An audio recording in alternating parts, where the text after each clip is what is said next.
Welcome into Press Box Live, a special edition of Press Box Live. I'm Stan the Fan Charles of Pressbox and PressBoxOnline.com.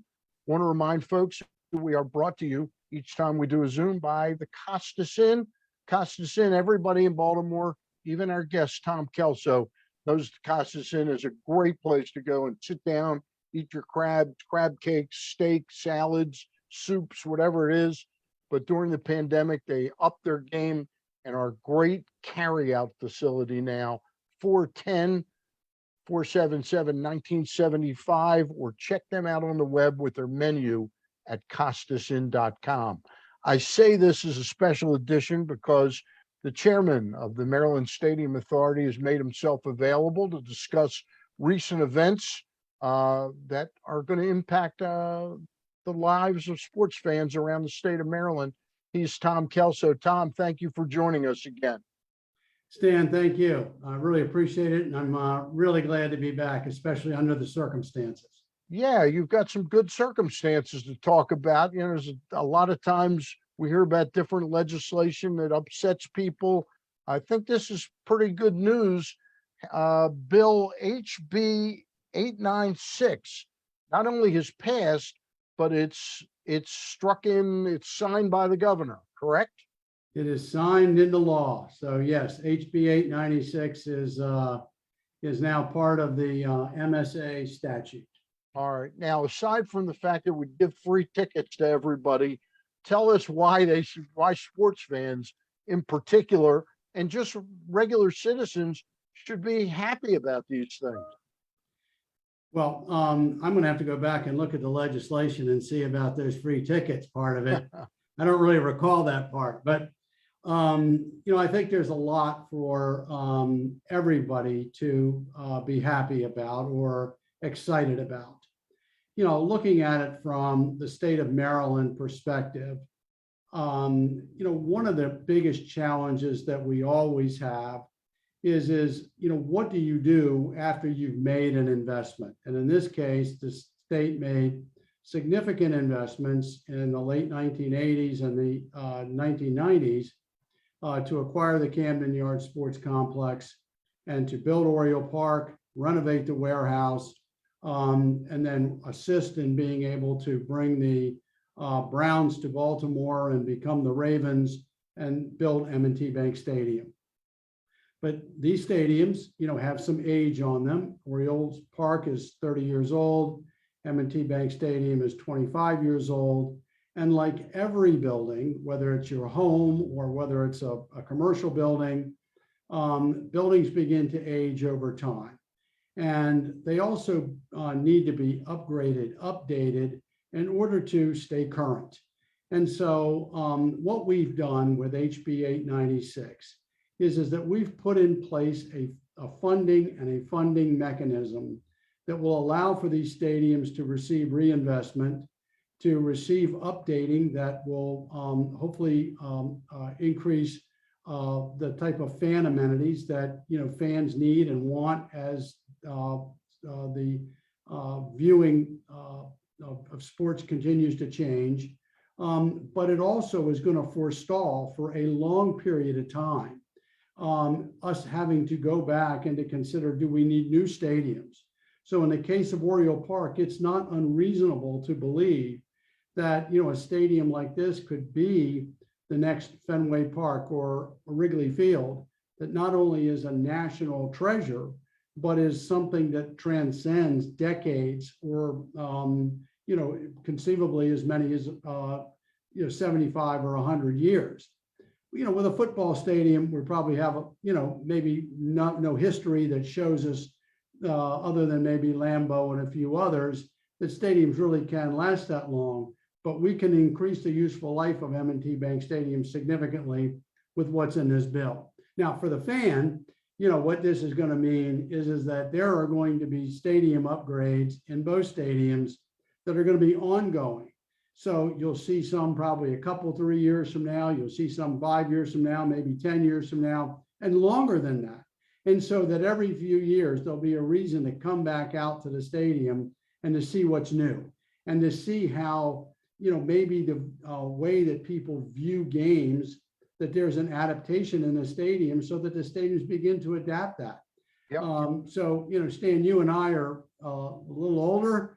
We didn't know anything different than buying a ticket and sitting in a seat for 9 innings, for example, in baseball. But today there's a whole segment of people who are Oriole fans that they want a more social, interactive, movement-oriented way to watch baseball, but they want to come out to the stadium in order to do it. And so we need to, that's just one example of things that we need to do within Oriole Park that begins to give people options as to how they see games. And maybe they sit in a seat for 4 innings, and maybe they go to another venue for the last 4 or 5 innings. And so, we just want to give people as much reason to keep coming out to the stadiums. And, for the state is that the better that the teams do, the better they do in drawing fans, the better that the state does through the Maryland Stadium Authority, and the better the city does. So, it's really kind of a win-win. The better that the teams do, the better that we're going to do, and the better return that we're going to get on this incremental investment.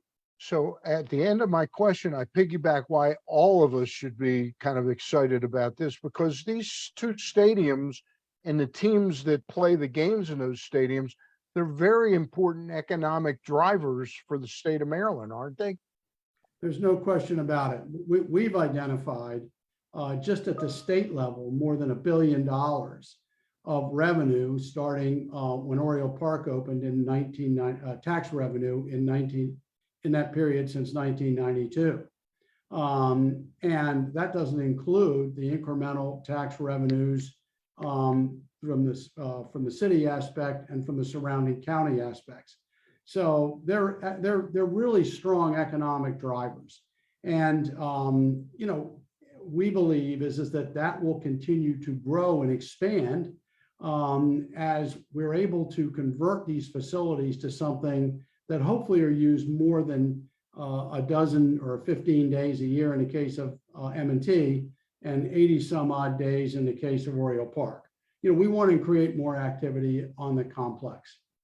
Can you explain in a fashion almost like the book Dummies for Learning How to Cook or something like that, how exactly this funding works for these? Because a lot of people think, well, I'm being taxed directly that's paying for these improvements or the original building. These are done through bond issues, correct? Well, that's correct. And so the bonds that, or the statute amendment that we just did, is it allows us to increase the bonding capacity that the MSA can utilize from the original $235 million that was put in place in 1986, and increases it to $1.2 billion with sublimits of $600 million in each stadium. And it also increases the amount of money coming from the Maryland Lottery from $20 million a year that was also established in 1986 to up to $90 million a year. So the money that services the debt on these bonds actually comes from the Maryland Lottery. So there's no tax increase that's passed along to the taxpayers for this. It's just money that's coming from the Maryland Lottery that continues to grow exponentially. And then the money that's derived in terms of the returns to the state of Maryland come into the state of Maryland in the form of tax revenues.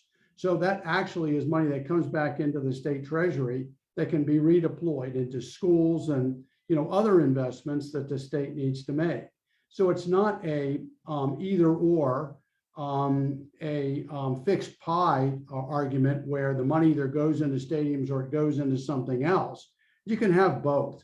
If you invest it in something like stadiums where you're getting an economic return and actually growing the pie, is that you can have both state-of-the-art stadiums, and you can have additional public investment in other things that don't necessarily give you an economic return.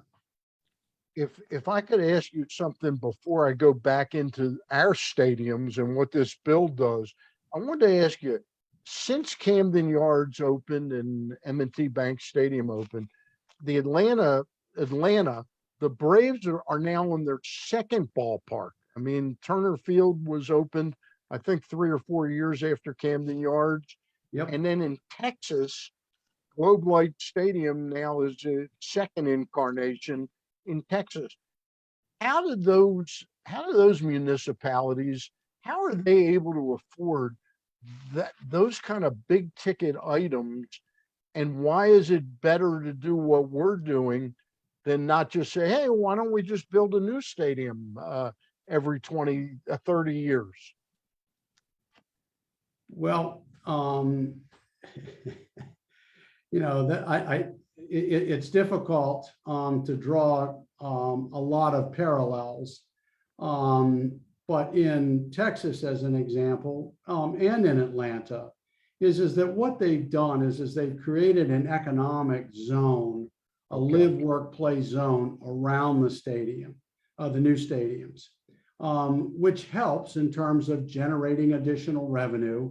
And a lot of that investment around the stadiums is private investment. It's third-party investment. And maybe the teams have part of it, but there are third-party investors that are making that investment. And so, the municipality or the state, they're looking at the total amount of revenue that's generated by not just the stadiums themselves, but all the revenue that's generated around it.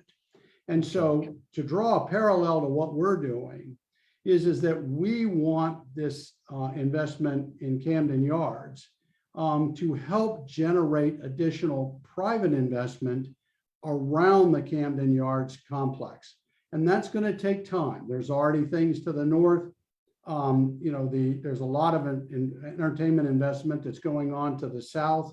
We need to find ways as we make these public investments to unite all of this and to make it so that the entire 150 acres from the Horseshoe all the way up through Pratt Street into the University of Maryland system, that is more unified and more tied together so that people can live in this area, they can work in the area. In addition to that, there'll be more entertainment things that are going on, not just south of M&T Bank Stadium, but in and around Oriole Park that are open 365 days of the year, or at least more days a year than the 81 days that we get for baseball right now. We're talking with Tom Kelso, who's the chairman of the Maryland Stadium Authority. Tom, if I could ask again, how I know the Orioles and the Orioles lease is up. It was a 30-year lease, and it's up. This is the 30th season at Camden Yards. So the Orioles and the Maryland Stadium Authority have been negotiating. Do they sort of negotiate and explain what they want, and is it incumbent upon them to sort of lay out what they think these things will cost, and you sort of say, that makes sense, and we can do part of that now? I mean, how does the negotiation work to the point that legislation is then passed? Well, Stan, that's a great question, and there's a lot there, so bear with me. Yeah. Is that the MSA being able to be a partner with the teams and to have leases or operating agreements that tie us, more tightly together with the teams, it was really dependent on us having the financial wherewithal to be that partner. And so after a lot of dialogue with both teams, is that what we realized is that the most important thing in order to extend either agreement is that we really needed to have the financial wherewithal that HB 896 provides. So that now that we have that, is that neither team can access it unless there is a lease or a lease extension that has a duration at least as long as the longest outstanding bond issued. Okay. So if, for example, the first set of projects at Oriole Park, we might, in consultation with the team, we might decide is that, hey, let's make this investment, but let's only issue 10-year bonds because we want to get them paid off so we can do something else 10 years from now with that same bond capacity. But until they have a 10-year lease, a lease that's at least as long as 10 years, we cannot issue the bonds. Gotcha. So they really go hand in hand. So, the details of a lease or a lease agreement, I mean, they're a business arrangement. But it's a lot easier to work out the details of the lease agreement as long as the MSA has the funding capacity in order to be able to deliver the long-term type of capital plan that the teams need to have in order to enter into that agreement. So we really felt like getting the funding, HB 896, was maybe the most important step. And, we've had some great discussions with the Orioles. We have a great relationship with the team and with John Angelos. We love working with them. The same thing with the Ravens. And, we don't deal with Steve as much, but, Dick Cass has been a phenomenal partner for us. And I'm sure Sashi Brown will be as well. Absolutely. Yep. I mean, and it really all comes down from Steve Bisciotti. Yep. And, this is the way he wants to operate. So, I think that now that we have the funding is that we'll work out the rest of the arrangements or the agreements with both teams. We did extend the Oriole lease a year or so ago to have it run through 2023. So, but even if it were to expire, they're not going anywhere and we're not throwing them out, right? They're our partners. We'll work out the details, especially now that we have this funding in place. Tom, listening to you explain that really brings home why the Stadium Authority was created back in 1986. Because had there been some type of entity like that dealing with potentially a rational partner in maybe going back historically, maybe a Carol Rosenblum, who, I mean, he's got some shady side to him too, but he was a rational businessman before Irsay ever came into the picture. We may never have had the Colts leave if there had been sort of an entity like the Stadium Authority in place. Stan, we should always learn from history. Yeah. And, there's a lot of people alive, probably a lot of people that'll listen to this show who were not alive in the 1980s. Right. And even some that were alive that weren't old enough to really understand what was going on, both with the Orioles and with the Colts. And the MSA is that entity. And while we're an agency of the state of Maryland, and we have to answer to the taxpayers, we answer to the legislature and the governor, is that we really are that point person. We really are the entity that is the partner for these teams. And we have taken this mentality that we should not be landlord tenant, that we should be partner, because the better the teams do, the better we do. And so we should be finding ways to adapt these stadiums that make it so that the teams are more successful, not making it harder for them to be successful at the stadiums. But that's a hard mindset to change. But we've worked very hard, and the governor has been incredibly supportive of this approach, is to work really hard to make sure that the teams know we appreciate that we're partners, and that within the confines that we can as a state entity, we're going to work with them in order so that both the teams and the state, and by association, the city and the surrounding counties can all do better. Tom, Governor Hogan is getting ready to wrap up his second term over the next year or so.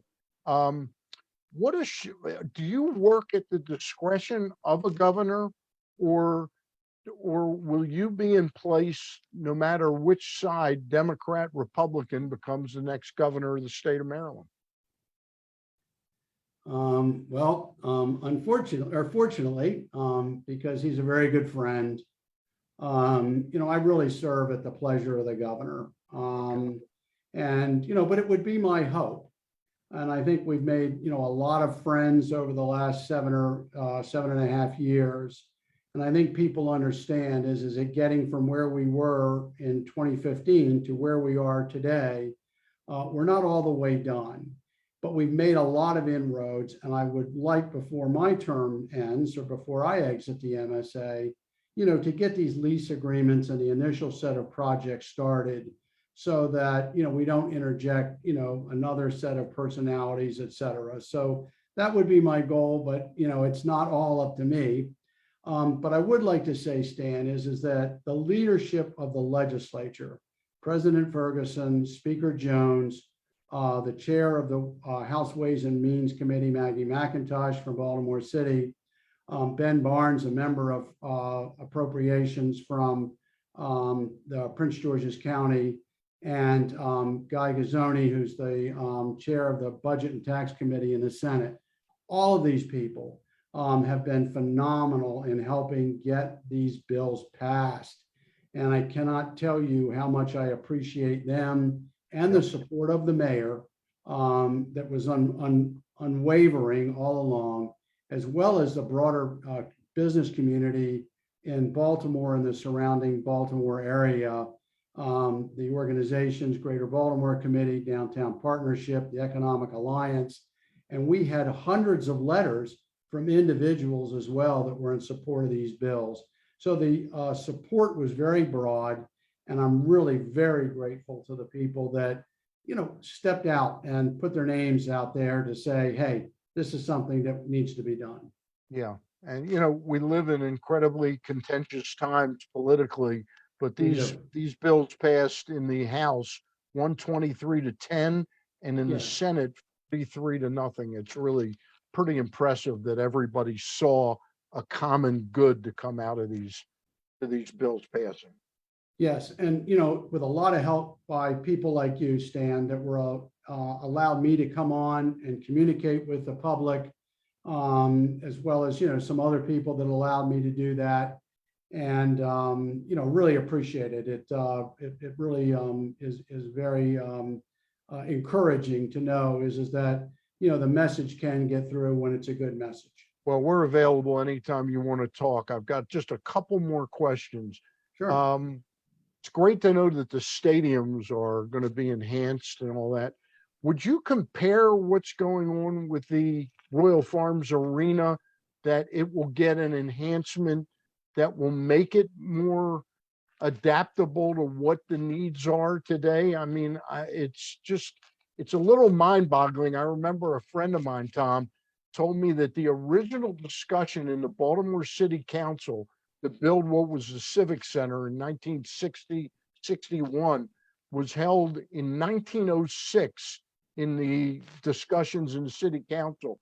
It's amazing to me in some way, shape, or form we haven't been able to get a new arena, but I understand we're not getting an NHL team, we're not getting an NBA team. That makes it a complicated nut to crack. Will this improve the life of what a building like this should serve for the community? I'm not totally familiar with all the details, but my answer is a resounding yes from what I do know. Yeah. And, we used to think of sports as being a main form of entertainment. Right. But today, sports is only one form of entertainment, and live music has made such a dramatic comeback over the last 5, 10, 15 years. And so, there are people that, for example, that have never been to Oriole Park or to M&T Bank Stadium for a game, but have come for concerts. Yeah. And those concerts, because the stadiums are so large, have to be 40,000 people at Oriole Park, 60, 70,000 people at M&T Bank Stadium to make sense. But there's a lot of live entertainment that can be done in a 10 or 12,000 seat arena that is, produces a nice return to the city, satisfies the needs of the public, and, continues to draw people. And then there's the Paramount that'll be south of M&T Bank Stadium that, is 3,000 to 4,000 people. And so, I can see, this port of Baltimore from the convention center all the way down to the Paramount really being, a hub of entertainment in the greater Baltimore region. So, I applaud what the city is doing. I think they looked at all the different options and ways to do it. And from what I understand from people that know more about it than I do, that it's a sound way to do it, and that it's going to pay off. All right. Got one more question for you. We touched on it briefly. The original mission statement for the Maryland Stadium Authority was to build, manage, and maintain quality facilities to retain Major League Baseball and return NFL football to Maryland. When did the Maryland Stadium Authority veer slightly away from that to look at the larger picture of what needed to be done? Because you've got this thing in Hagerstown. Does this bill that passed and the governor signed help with the funding of that new stadium? Well, not Hagerstown, Hagerstown. because that was funded last year. Okay. And it's actually, we're moving forward on that right now.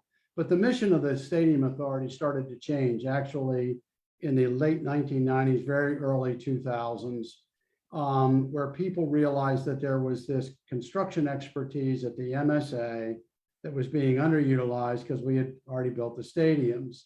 And so additional projects started to come to the MSA, the first one being the Hippodrome remodel back in the late 90s, early 2000s. But over time is that the legislature has brought an enormous amount of opportunity to the MSA, including we're building all of the schools, the new schools, the 21st century schools in Baltimore City. We're also doing all of the bonds for the statewide schools program, for the Built to Learn Act, as well as doing construction for certain counties under the Built to Learn Act. We built 3 phases of the Ocean City Convention Center. We built the Montgomery County Convention Center. We're going to be doing under HB 897, we're going to be doing 4 or 5 projects for Prince George's County as they try to create their own entertainment district somewhere near where FedEx Field is on their Blue Line corridor.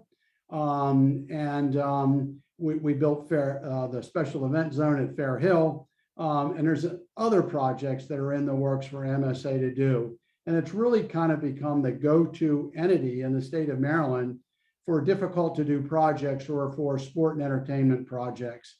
And we're very honored, but it's because of the great, phenomenal people that make up the MSA and this incredible expertise that's come together to be able to do these projects on time, on budget, to the highest standards. And we're very proud of that. I thank you for bringing it up.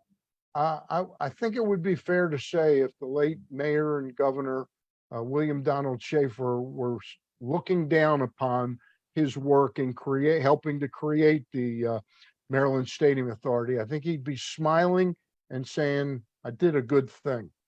I think he would. And I think he would have been applauding both HB 896 and 897. And yes, but I think we have work to do to continue to live up to, what he had envisioned for the west side of downtown Baltimore. And I think that HB 896 will, take us a long way to ultimately realizing what he had hoped that that investment would create. All right, Tom, thanks for coming on again. And as events warrant, we'll reach out our hand and offer you the opportunity again.